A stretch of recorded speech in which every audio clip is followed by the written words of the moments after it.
It's my great pleasure to welcome you to the Media Center of Lobachevsky State University for the presentation of young but very interesting think tank or analytical center recently created at the Lobachevsky State University.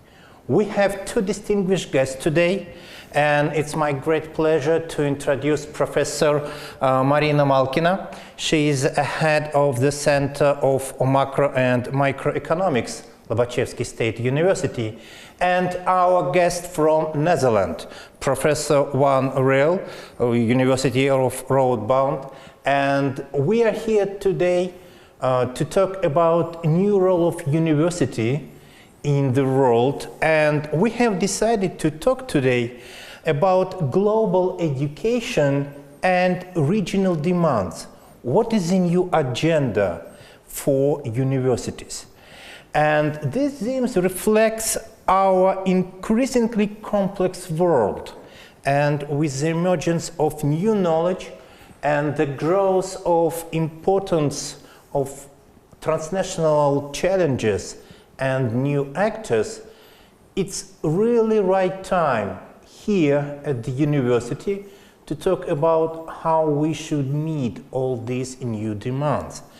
And it is well known that a university is traditionally considered a very conservative institution, namely just aiming on reproducing results reflecting its traditional norms, values, traditions.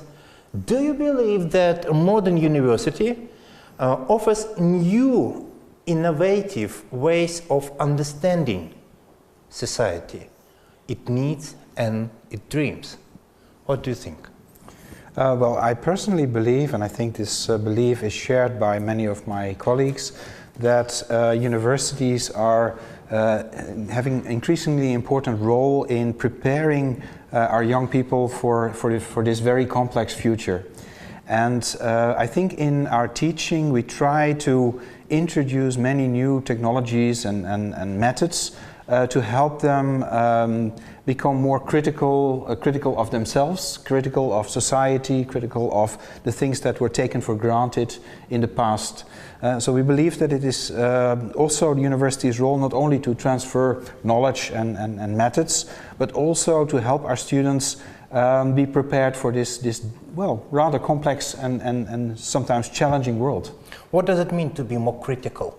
More critical means, in our view, it is helicoptering, trying to take some step backwards, see things in perspective, realize that when you are from the Netherlands, you are from the Netherlands, and you have one perspective, and people in other places in the world may have other perspectives that are not better or worse, but just different.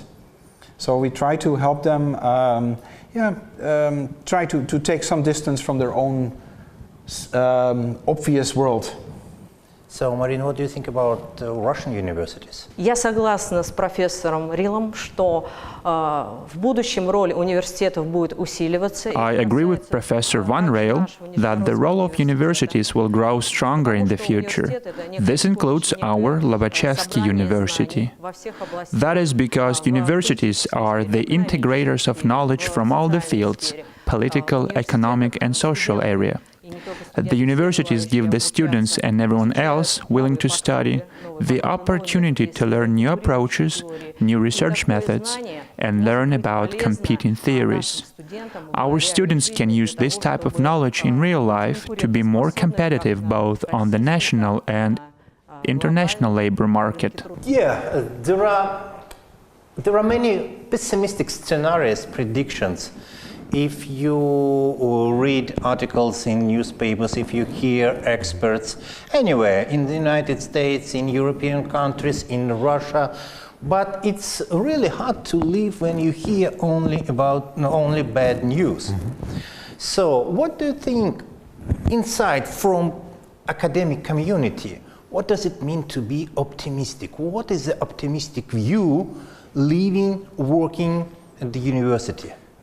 Personally, I believe that being in academia means that you like to deal with challenges, and I think the modern society is offering a lot of challenges to young people, but even to older people, I think the role we can play is to help them see the problems as challenges, as problems that can be solved, and also help them use the knowledge that we have gathered over the years to actually deal with these problems.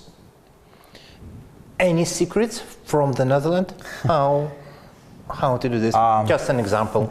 Well, I think the Netherlands is very well known because it's a country that is largely below sea level. So we have been fighting the sea for centuries. Everybody else thought, oh, that's impossible. And we just believed that it was possible, and we managed to build a country basically that was partially in the sea. So just believe in that it's possible. Yeah, interesting historical example.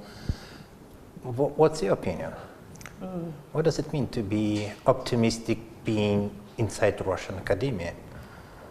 Как сказал один из российских известных экономистов Аган. One prominent Russian economist, Agabinyan, once said, "Crisis is a chance for development, chance to make a breakthrough. It's a challenge."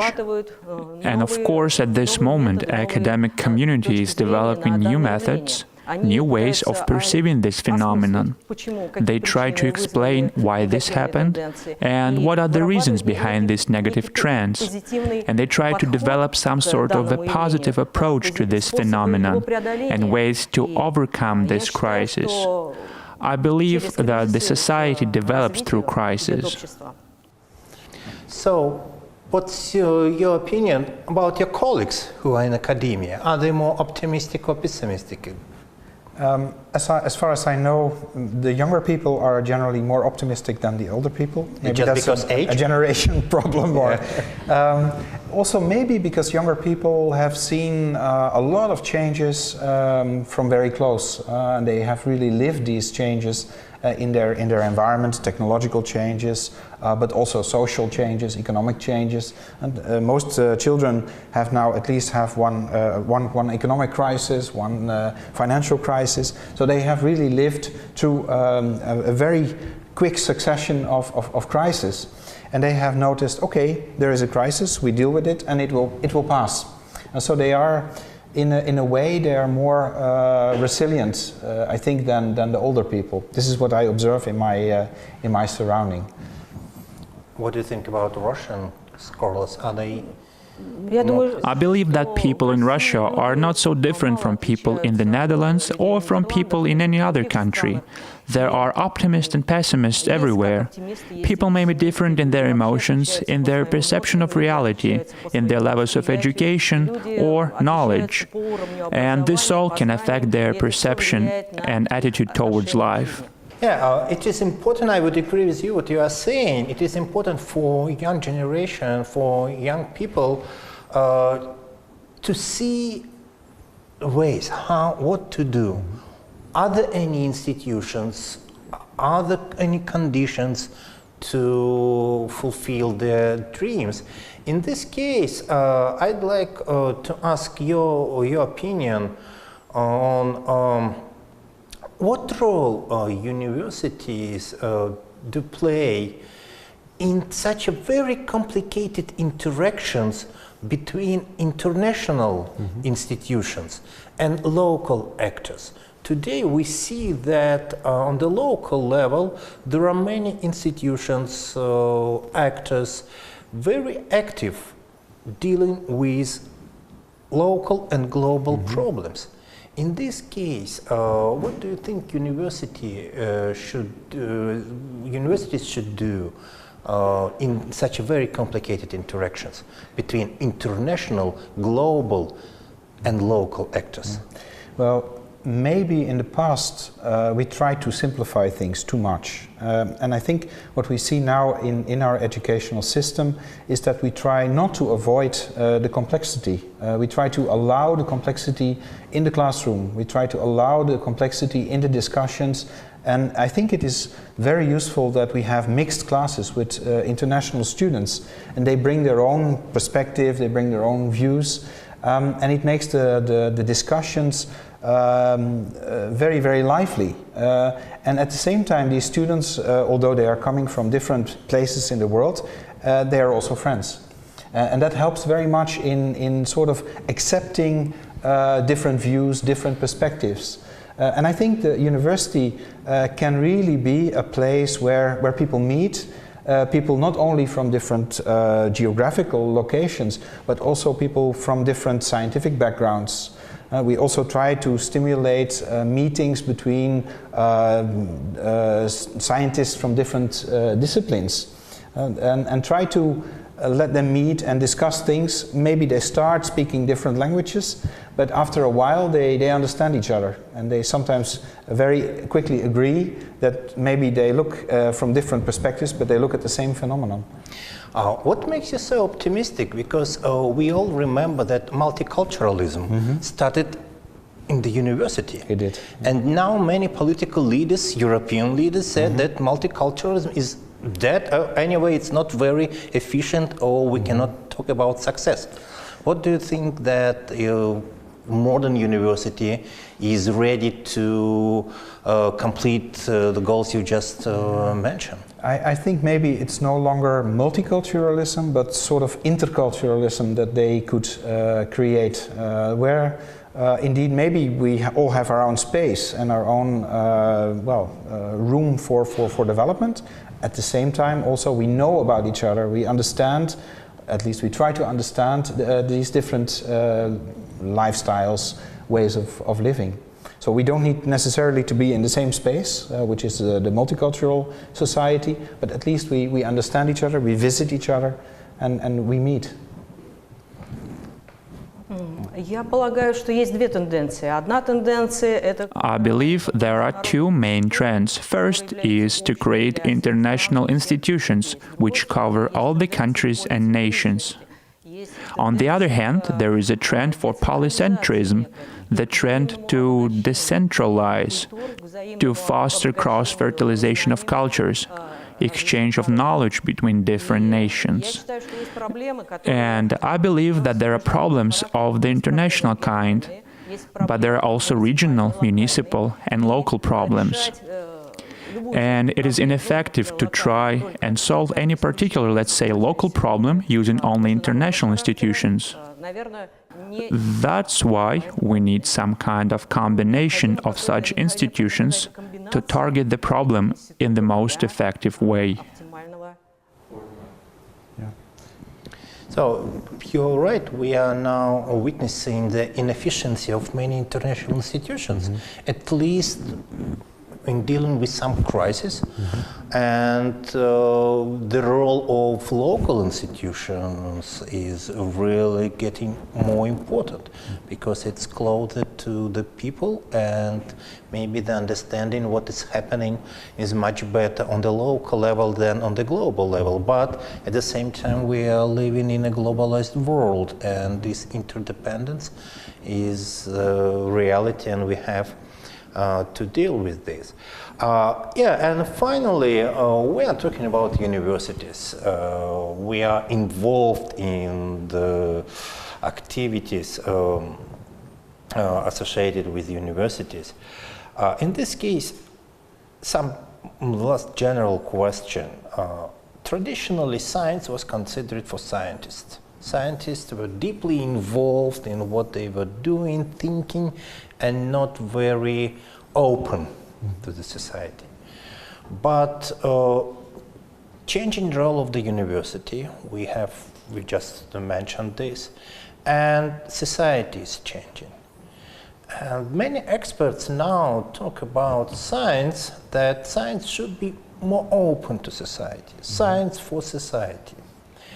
What we should change inside our community in order to be more open, in order to meet what society is expecting from science? This is a very difficult question, and I think all scientists are currently struggling with this transition. I think scientists do want to accept responsibility for solving societal problems, but they still have this sort of place in their ivory tower where they have the habit of just looking at abstract problems that are not their own problems. I think they still need to maintain their scientific objectivity, and so to a certain extent they still have to not be involved in the problems they study. But at the same time, they should also realize, and I think they do realize, that these problems are serious, that they are real problems, and that they need to be resolved. And that requires from scientists, on the one hand, understanding the problems, still be doing science for science, really developing a deep understanding. The second role is developing solutions for the problems. And the third role would be to implement those solutions and actually make sure that they get implemented. Not necessarily by the same people, but at least they should take responsibility for the whole process and not only understanding. What do you think scientists should sell it or give it as a gift? That's a very good question. In my view, it would be giving it, but I'm sure that universities do not always agree with that. They have to valorize their knowledge.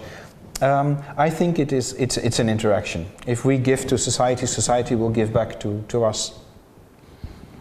Marina? Я полагаю, что и в научном сообществе люди тоже. I believe that people in the academic community are also quite different. There is a very conservative academic community that tries to solve all problems using old methods and fails to show any new developments. But there are people who try to compete with each other, who try to be one step ahead in their search for new problems and ways to solve them. And this is the key to their success in their research activity. And that is why the academic community should be more open. It should be able to respond better to the needs of society and industry. Perhaps it should also foster tighter links with the representatives of business and society, conduct surveys and try to identify new problems using the feedback. I think that, of course, there are certain problems in this field. And to solve them, we need to engage relevant professionals and perhaps create certain incentives for them. I'd like to thank you, our guests, and let me just remind you that it was the participants, Professor Van Riel, Radboud University, Netherlands, and Professor Marina Malkina, Lobachevsky State University of Nizhni Novgorod. Thank you very much for being with us.